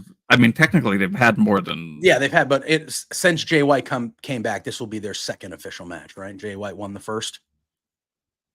Right. Yeah, Jay White won the first, and then there was the match where they were both in, where Hangman got concussed. And then there was another match, and then there was the match at the last pay-per-view. I think it said that Jay White's 4-1. Yeah, he's 4-1 against Hangman. But this is only their second match since this has started. Yeah, right. Since this is kind of this has started. So I assume Hangman gets the win back, and then they have a blow-off match somewhere, World's End or on a Dynamite or something like that. Would be what you would think. But yeah, no DQ would be all right. There is enough history, but we'll see. I think this is not the end. I think this is the second of 3, probably. So we'll see how it goes. So then we come back from commercial, Drew, and we have Renee out back yet again talking to Chris Statlander, and she's talking to her about their Full Gear match for the TBS title. Statlander is saying she's not worried about Mercedes, and she's going to become a 2-time champion at the pay-per-view before walking off. And then as she walks off, the camera is staying on Renee, and we hear a screech of brakes, and we hear like a little bit of a crash, and the cameras pan over. You see Statlander down on the ground. Her suitcase is kind of off to the side, and she's kind of looking, and then we pan over, and there's an SUV, and the camera goes into the SUV, and you can hear Mercedes yelling at Camille, and she says, "You missed her. You never do anything right. You missed her." Trying to vehicular manslaughter is what Mercedes is trying to do. Trying to hit somebody with a car. What are we doing here? What are we doing here? Oh, that was Boston right there. Yeah, what are we doing? But then she yells at Camille, "Get out there." Go. Yeah. That was your Boston accent coming out, and that's typical. I guess, the Bostonite that was in the passenger seat there. She wants to run people over with cars. Unbelievable. Goodness, and then she yells at Camille to go get her. She says, "You never do anything right. Get out. Go get her." Statlander recovers. She gets up. She beats up Camille. She slams Camille's arm in the door, which takes her out. And then she beats the crap out of Mercedes, and she slams her onto the SUV hood. And then all of a sudden, security shows up, and they pull each other off.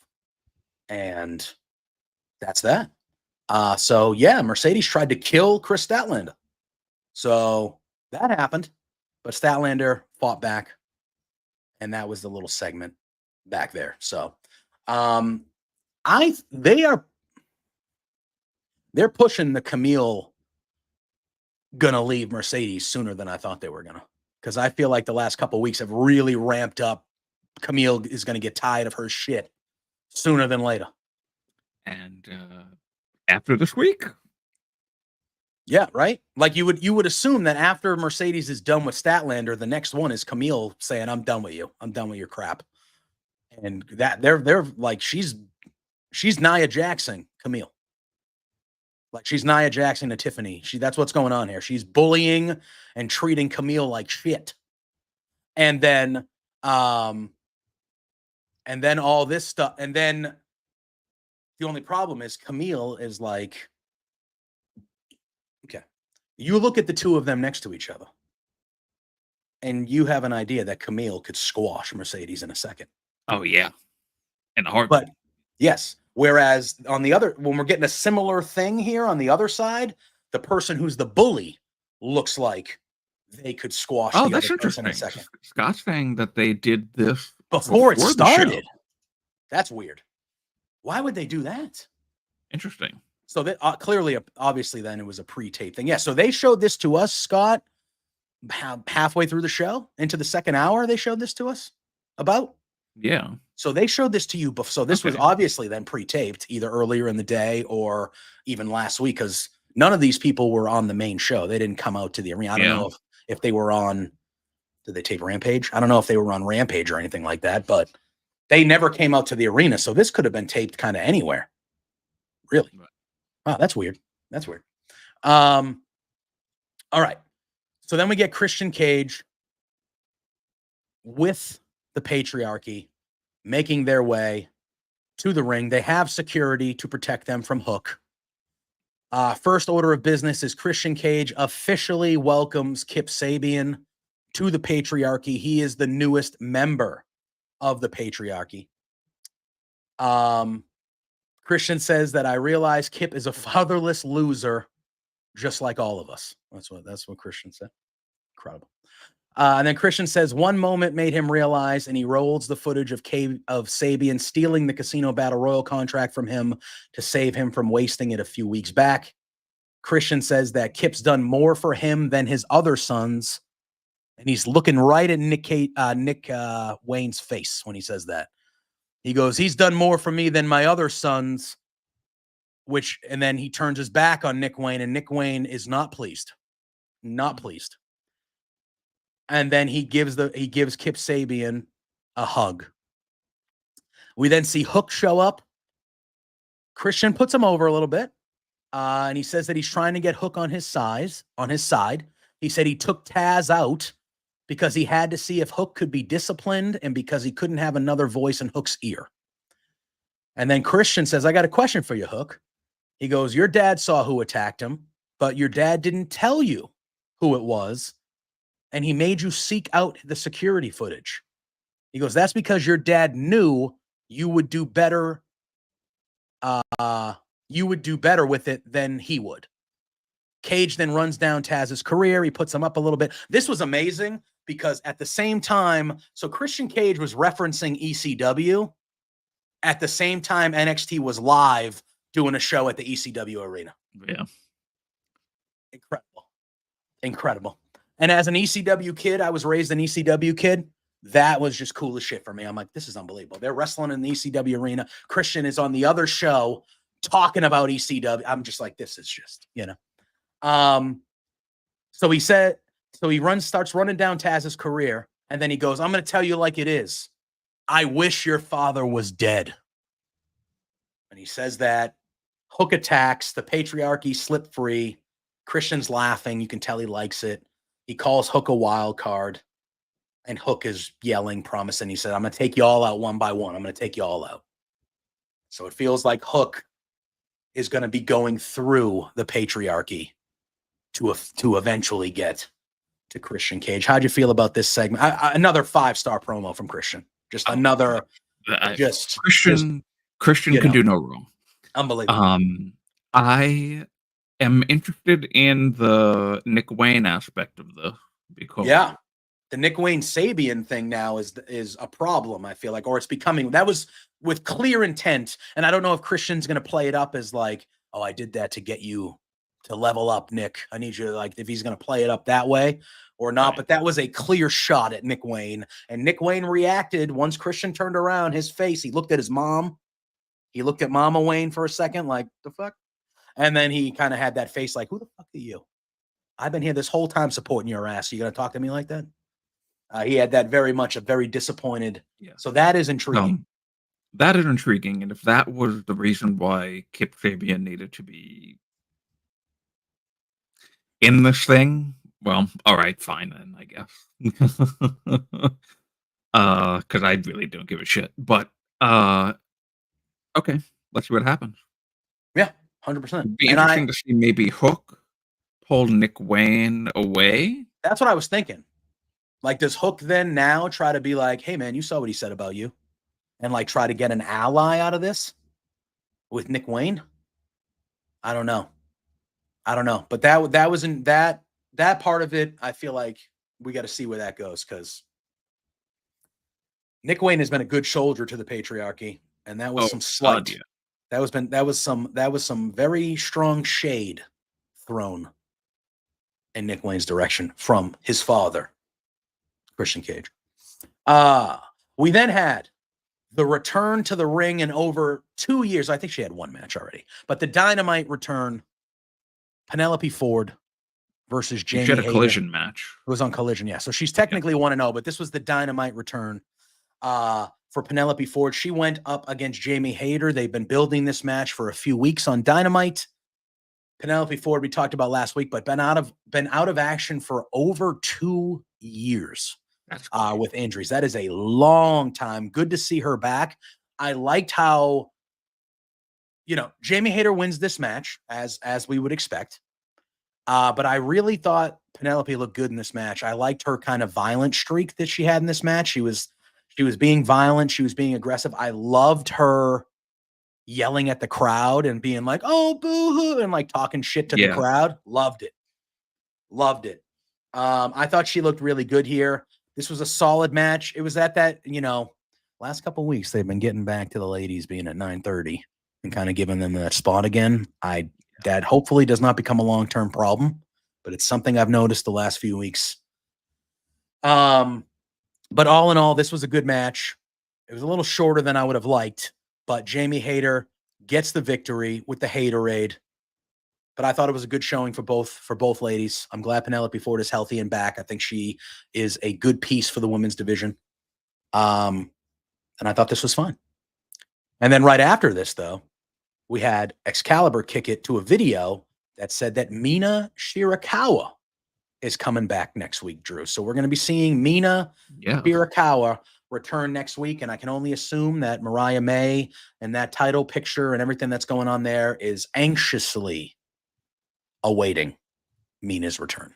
And her Danza Kuduro theme that she has Yep. that I just found out about not too long ago. Yep, 100%. We then got a hype video for Kazuchika Okada talking about the Continental Classic win last year as his 5th major tournament win, along with his G1 Climax wins. He says putting him in a tie with Mr. G1, Masahiro Chono. And then it cuts to Okada, and Okada goes, "Who is Chono? Who is Chono?" And he goes, okay, and then he cuts a quick promo on how Chono isn't an international star like him. And he says he'll be defending his title in this year's Continental Classic, which starts soon. So Okada is putting his name in the Continental Classic again to defend his championship. And I want to say, yeah, when did the Continental Classic start last year after Full Gear, right? It started after Full Gear and it went into like the summer.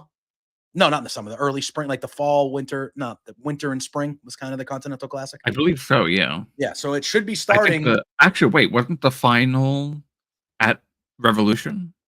That's what I thought, right? It started in between Full Gear and World's End, but the final was at Revolution. That's what I thought. I believe that's what I remember. I would like them to have a ladies one this year too. That'd be nice. That would be nice. That would be nice. If they were only doing one, I would prefer it to be on the ladies' side. But Okada saying it's starting soon, and he's throwing that. Clearly, we're getting another men's one, which I'm fine with. I thought the Continental Classic was a rousing success, and I want it to happen every year. I would like to see a men and women's one. I would like to see a men and women's one. I think they have enough talent on the women's side that they could make it work, and I think that will actually elevate the women a lot. A lot. So that would be fun, but we know we're definitely at least getting the men one. All right. Then we are at our main event.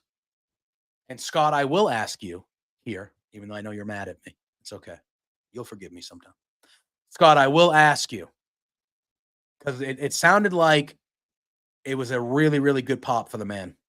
But before the main event, Ricochet comes out and he introduces his mystery partner. He said, whose contract with the Don Callis family expired in October. And this was this threw me for a loop. I was expecting this to be either Mark Davis or Will Ospreay as the partner here, but it was the return, and it made sense because this guy was a member of the Callis family, so it made sense. Yeah, but it was the return of Powerhouse Hobbs makes his return, looking excellent. Great, nice little surprise, Drew. It was very good to see Powerhouse Hobbs here. Oh, he looked great. He looked great. Got a good pop. Big, black, jacked, and breaking back. There it is. There it is. Good. That's a good guy to throw back into your roster, man. That guy is a future world. That guy is everything you want. That guy is good. That guy is good. And we had ourselves a good little main event match here. It was Ricochet and Powerhouse Hobbs against Takeshita and Kyle Fletcher. Ricochet and Takeshita are brawling on the outside before Hobbs even kind of gets in there. And then we start going. They're going back and forth here. A couple picture-in-picture spots in this. There you go. Scott called it. Scott called it. He was letting people know that he thought it could be Hobbs. Scott, you're a smarter person than me because I did not think it was going to be him at all. Did not even cross my mind. The action gets too like fast and furious towards the second half. Everything's going on. And then it ends up with Takeshita is kind of lining Ricochet up for his big lariat. Hobbs then shoves his partner out of the way and takes it himself. So he kind of sacrifices Ricochet and takes the big move from Takeshita. And then Ricochet flies from the top rope, but he gets caught.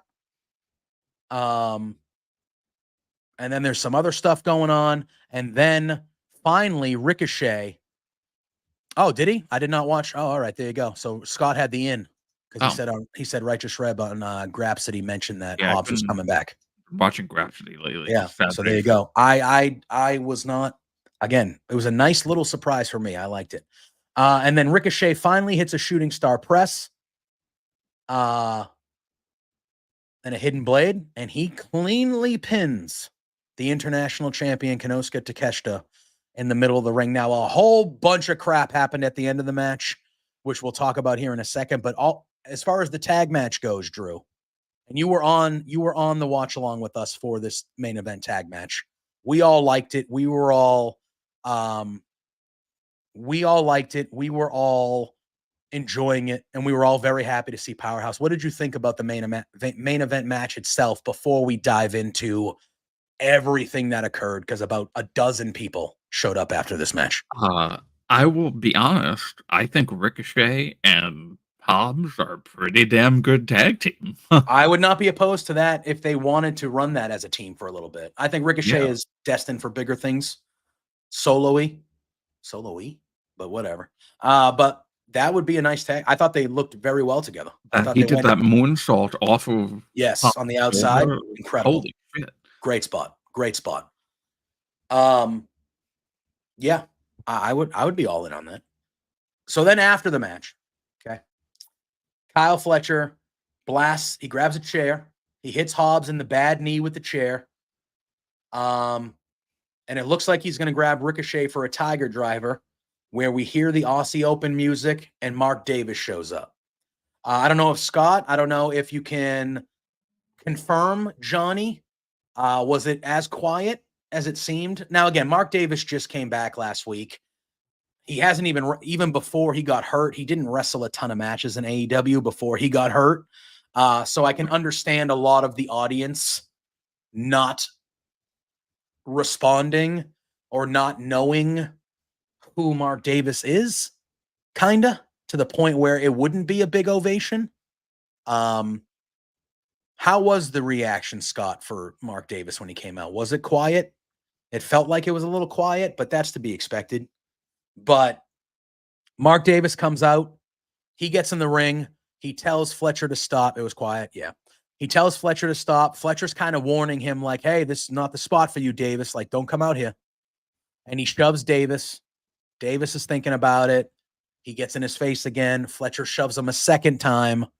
Davis is thinking about it. And then Davis shoves Fletcher to the ground. And then that brings He out. did get a little bit of a reaction for that. It wasn't like a loud pop. Yeah. When it got physical, he was starting to get the reactions when the stuff happened in the ring. I just think a lot of people, because of how quickly he was around before he's been injured and he's been out for so long, I just think a lot of people don't really know that they just don't. They just don't. But that shove brings out Brian Cage. It brings out Lance Archer. They run down. They start beating up Mark Davis. We then hear Adam Cole's music. And then him and Takeshita start brawling up near the ramp. And then it looks like Kyle Fletcher is getting ready to hit Davis with a chair and kind of put him out of his misery. And then Will Ospreay's music hits. Will Ospreay returns. He has kinesio tape all over himself. And he almost hits Fletcher with the hidden blade. But Fletcher runs out. And the baby faces are standing tall in the ring as Dynamite goes off the air. So a lot of chaos, a lot of as Boris was saying last night on the watch along, the thing after the match was real busy. It got real busy. Yeah, it got real busy. Very busy. Yeah. But all in all, an exciting end to the show. I thought a fun, good Dynamite. I thought they gave the Manchester, New Hampshire crowd a good Dynamite last night. It was fun. A lot of good stuff happened. I did think the end of this was a little too crowded. Like, for me, the only thing that I was like, that didn't need to happen was Adam Cole. I don't know why Adam Cole had to come out there.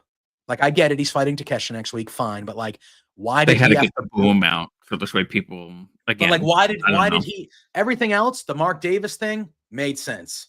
That leading to the Will Ospreay, like, Cage and Archer coming out because they're part of the Callis family now, made sense. Will Ospreay returning to help Mark Davis and kind of Ricochet, that made sense. The Adam Cole thing, even though I know they're fighting next week, that to me just didn't make sense. Yes, they're fighting next week, but Adam Cole doesn't need to come out to the point where he's angry enough that he needs to brawl with somebody. This story of Austin, that has nothing to do with Adam Cole. You know what, though? I did start to agree with you, but then I was like, oh, but this is because of MJF. Yeah, that's fair. Because he did make the agreement with the Callis family, so maybe Cole heard that or saw that and is like, I don't know. Oh, that's cool. Oh.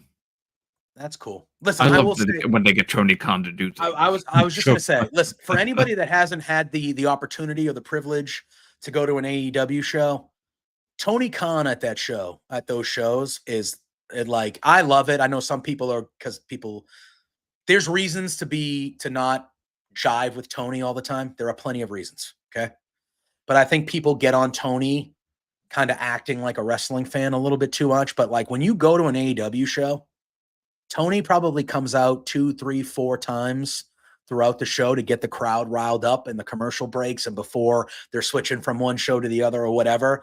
And it is just, I know he's the owner. I get it, but I eat that shit up, Drew. It's great. It really I is. have the time of my life when he's out there. He starts yelling, doing his Tony Khan stuff, and let's get hyped. And he's jumping up and down. I'm just like, that guy, that part of that, I eat it up. I love it. It's endearing to me. But that's because that's who he is. Yeah. That's an act. Yeah. So it's refreshing and nice to see. Listen, it's the common criticism of him, yes, but he's got that wrestling fan feeling about him, and Yes. it's 100%. It's really. Listen, we all dream of having like a. You mean that wrestling fans for the last 30 years have never thought about what they would do if they owned their own wrestling federation? My God, we've never had those dreams. And look at Johnny's not wrong. It was a wide known thing that Vince, on the other side, in the heart of it, Vince didn't want them to be a wrestling company. He wanted them to be an entertainment company, and he treated it that way. He didn't even really like wrestling. Whereas Tony, you can tell, and he has his faults for sure, but you can tell one thing has never been questioned is Tony Khan loves wrestling. Loves it. Oh, you cannot question that. That's for sure. You cannot question. And it shows for good and bad, but it shows. And that, as a wrestling fan who also has loved wrestling the majority of my life, I appreciate that. And that is endearing to me from him. And that's why I kind of will never, I've already, almost like that's the name of the channel we're on right now. Love wrestling.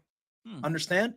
I know sometimes we critique and it sounds like we don't, but we do. That's why we do this stuff, because at the end of the day, you guys in the chat, all of us, we all love this shit. And I love the fact that one of the guys on the guy that runs the second biggest North American wrestling company in the world, loves pro wrestling, and he's been a fan his whole life like I have. I love that. Scott saying that they did 6 matches for Rampage and 4 Ring of Honor, but all before. Were they quick? That's a lot of matches. Oh, wow. Look at Johnny coming in hot. Saying that's why this is the best internet wrestling AEW. We appreciate that. I'm not going to speak for Drew, but I know we both appreciate that. Absolutely. And we try to be. Look at you see me, guys. I get antsy. I get curmudgeon-y at times about certain things, and I voice them in the most Boston way I can. And I get angry sometimes, and I slightly yell occasionally. But at the end of the day, I'm yelling because I want things to be better, not because I have I ever yelled on a show that we've been on. I don't think I've ever seen you ever like not talk in that calm, normal demeanor. Like I'll get like a little animated, but it's not like angry animated. No. I get angry animated. Part of it is shtick because I feel like it's expected of me at this point. But that's just who I am as a person. I am that way. I'm the guy that's like watching a sports game on his couch, yelling at my TV the same way I yell into the camera when I'm live. Like that's me. That's who I am. I'm like, what are you doing? Just yelling at my TV. Come on. That's who I am. So, hey man, never going to change, bro. Never going to change. It is what it is. But maybe one day I'll have something that I react to in that fashion. There you go. Ophelia says that's why this works. Calm Drew, and she calls it, when I yell, she calls it me being passionate. That's what she calls it. It's you being passionate.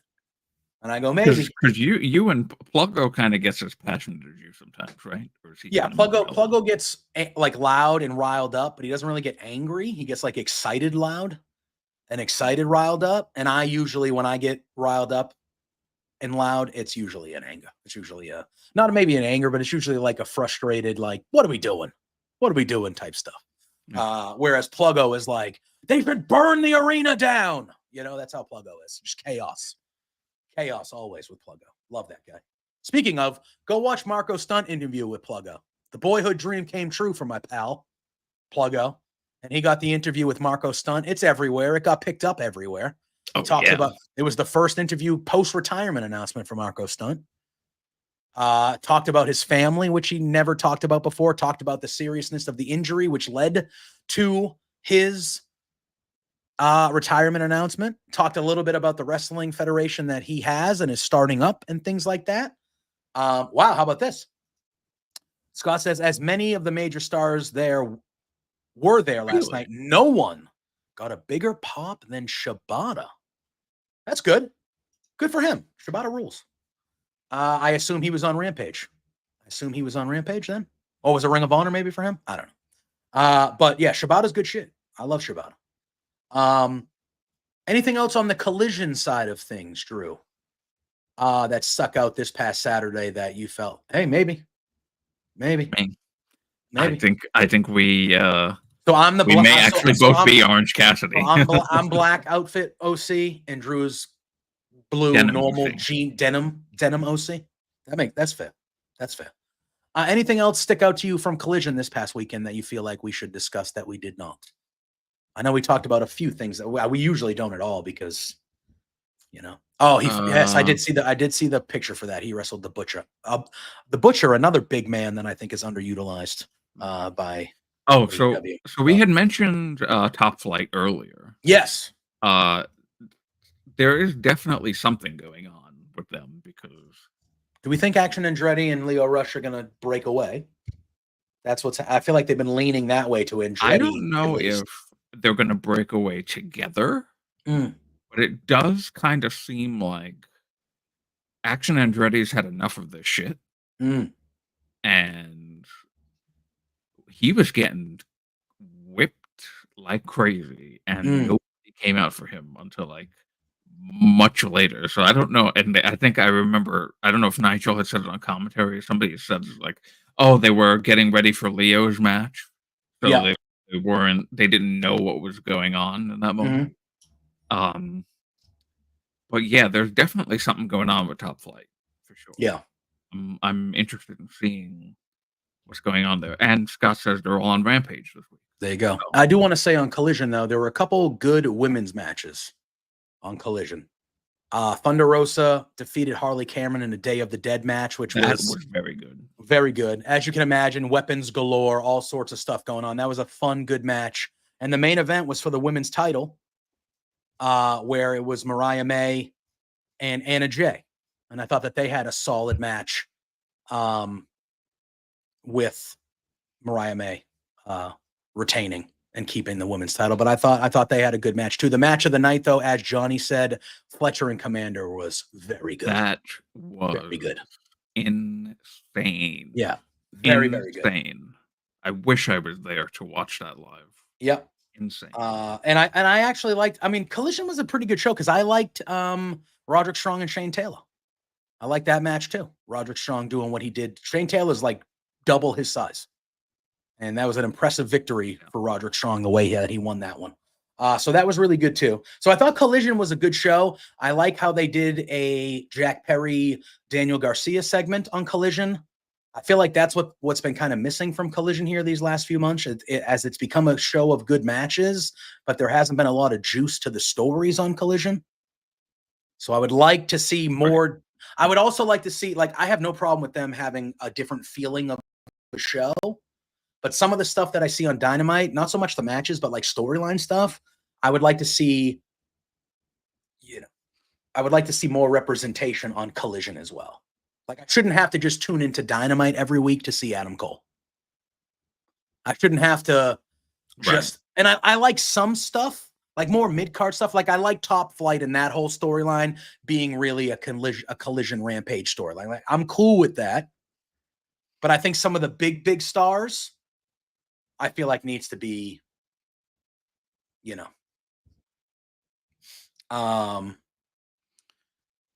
No. Well, there was a room. Okay. No. I feel like after Dynamite, Alice, listen, Malachi Black individually, I think will be better off in WWE. The group, I think they're better off in AEW, especially Brody King.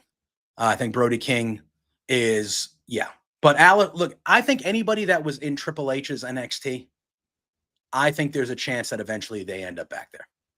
I feel like that's the way it's going to go. Like, I know right after it happened, I got a couple messages saying that they saw a report that the hug happened because Malachi was done with AEW, but then that was kind of refuted. So I don't really know what's going on. You should see your pal Brody King's tweet from about a half hour ago. Oh, I did not see it. I'll see it after we get off here in a minute. Regarding this topic. Yeah. So it's one of those things to me where Malachi Black, Aleister Black, listen, I wasn't going to do this, but now maybe you're going to get that side of me now. Okay. Can we stop with the home nonsense? Yeah, I don't like that phrasing at all. I don't like that phrasing at all. No promotion. There is home. No promotion is home. They work for them. They work for them. So it's not home. I don't like that phrasing. That just makes you sound like a WWE or a whatever Like, I don't want no. So I don't like the phrasing Tegan, of Baron, what's home right now. Yeah, exactly. Okay. Exactly. Go talk to Indy Hartwell, Tegan Knox, and Baron Corbin about how they felt about their home, how they were just cast aside. So again, no wrestling company is home. That is not the phrase. You can say, hey, I hope Aleister goes back to WWE. That might be your preference. I just agreed with you. I think he'd work better in WWE. That home crap, no.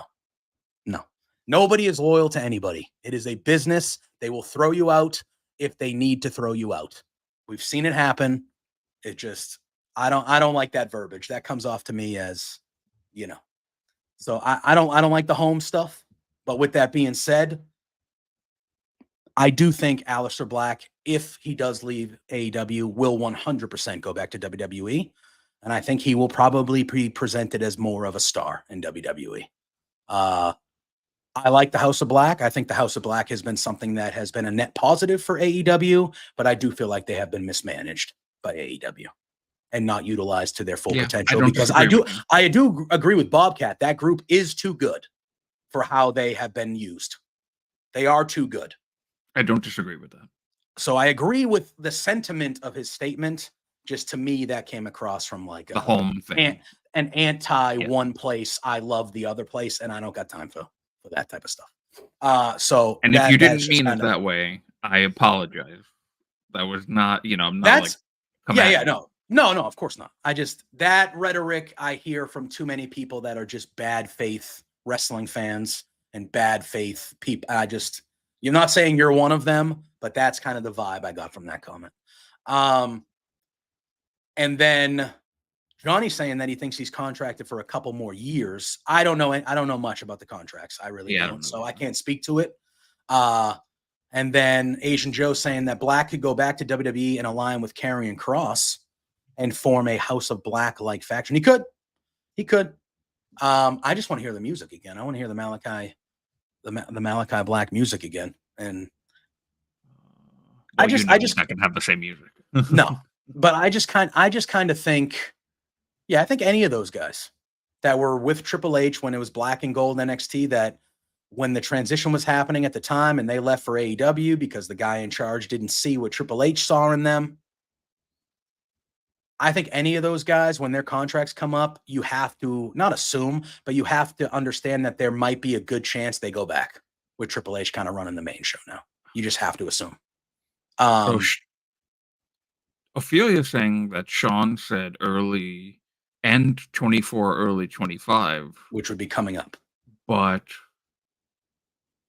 I just went to Fightful. Yeah, because they have Fightful has a contracts page on their website where they kind of keep it up to date.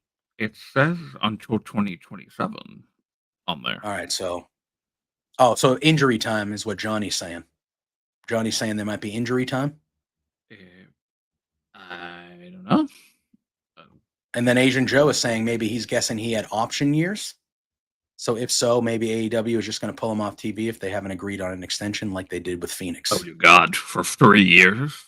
Can't pull him off of TV for 3 years. Yeah, I don't know. I don't know enough about that side of the things. I kind of just watch the shows and talk about the shows. But either way, just go look at Brody King's tweet and you'll get everything. And Bobcat, thank you for responding. We did not want you to think that we thought it was coming from that angle. And you're talking to somebody who's in the Northeast. WWE has been the main wrestling, like obviously was the only one in town for a long time. But I've grown up as a WWE person. I consider that the main thing I watch still. But Drew and I can tell you how many arguments we've gotten with people on the interwebs, with people who kind of come across with the same kind of. That's why we just wanted to be like, hey, we don't think you're coming from this angle. You seem legit, but that kind of stuff. There's been a lot of people who aren't respectful like you, that come from that kind of, and but thank you for responding. We appreciate you being here. And yeah, we get it, dude. We get it. And we love wrestling too. We do a firmly WWE Tuesdays at 10 a.m. Yeah. And Bobcat, I know this is the AEW show, but we do this show twice a week on Thursdays like this one. We talk about AEW, but on Tuesdays at the same time, 10 a.m. Eastern Standard Time, we do firmly WWE, where we talk about WWE. So yeah, stay with us, man. Stay with us. So if you like WWE, that's your home base. You come back every Tuesday at 10 a.m. if you can. We're talking full on WWE, and we'd love to have you in the chat. So definitely stay with us. We have a good chat. Johnny, Scott, Ophelia, Asian Joe, Ryan, hopefully you. We got a good group of people that we've been building here that show up every week, and we have a lot of good discussion in the chat. So if you're a WWE guy, hopefully you'll be here for both shows. But if you're a WWE guy, we do a firmly WWE show on Tuesdays. So we hope to see you on that end of things as well. And speaking of end of things as well, I think we've come to the end of this episode of Firmly AEW today. We've discussed everything. We are still building to full gear. So we will see what happens by the time we are sitting here next Thursday morning at 10 a.m. Drew, you know the drill. Let the people know where they can find you, what you got coming up for the rest of the week. And then I'll do my thing and we shall get up on out of here. You can find me on the X platform for as long as I feel like I want to be on the X platform at this point. At the Drew Nicholas right there. You can find me on Blue Sky. I think it's at Big Money Drew. Big Money, yeah, my old thing that I had at Big Money Drew. I don't know if I could change that. I have to look into that. I think you can. And I collect the super chats and humper chats for Fightful's post collision show on Saturday night with Rick Cresta and Iridian and Roundtable Pro Wrestling Podcast. Heck yeah, man. Tonight, 8 p.m., the flagship show here at Love Wrestling. Me and Pluggo between two beards. We got a big guest tonight. We got Joey Carney joining us tonight. We met him at SummerSlam in August when Pluggo and I had the opportunity to do some media. Real good guy. We've been trying to get him on for a little bit. He's going to come on. We're going to talk some Crown Jewel. We're going to talk about the Wednesday Night Wars a little bit more from last night. Should be a fun episode. So if you guys are around tonight, 8 p.m. Eastern Standard Time, Between Two Beards, right here on this very channel on YouTube is where you want to be. As we've said, Tuesdays at 10 a.m., Thursdays at 10 a.m., you will see our two pretty faces here talking WWE on Tuesdays, AEW on Thursdays for Firmly Love Wrestling. Sunday brunch every Sunday at 1 p.m., usually with Lawrence and Spencer and some more of the crew. In a couple weeks, we have LPW action, LPW 32. Anyway, here's Wonderwall. If you join our Patreon, you will see a couple episodes of the LPW show already. I have one coming up. I got the privilege to talk to The Thickness, Reed Matthews, as he's making his return from injury and challenging MRB for the LPW Challenge Championship. So that'll be coming out soon. That was a good little interview with Reed. Got intense. I love me some thickness. I love that guy. Yeah, man, we're doing a lot of cool shit. We're doing a lot of cool shit here, continuing to do more. You can find me at JPJ Loves Gaming on all social media platforms, including X still, but I will be more present on Blue Sky and Threads moving forward until the shitstorm either kills that platform or it gets better over there. Either way, I will be more on Blue Sky and Threads moving forward. But if you follow me on Twitter, I don't call it the other one. But if you follow me on Twitter, you'll still see like my live notifications or when we're doing the shows. You'll still get all that stuff over there. But more of the day-to-day mess, whatever, that's going to be on the other ones because that place, yikes. So it is what it is. But yeah, that's where you can find Drew. That's where you can find me. That's where you can find everybody here at Love Wrestling. We appreciate everyone tuning in again today. Appreciate all you guys all the time. You guys really are the engine of the show and the chat and stuff. So we appreciate all of you. And you all know the drill. Until next time, have a great weekend. Can I do it this time? Yeah. Oh, you want to hit the button? Is that what you're saying? Yeah. Because you have access. Drew finally got access to the StreamYard, so he can hit the button now. So I'm going to let him hit the button after I say my thing. But everyone have a good weekend. Be safe. Be good. Enjoy yourselves. Enjoy some wrestling. And Drew and I'll see you later tonight for beers, but Drew and I will see you next Tuesday for Firmly WWE. Peace out.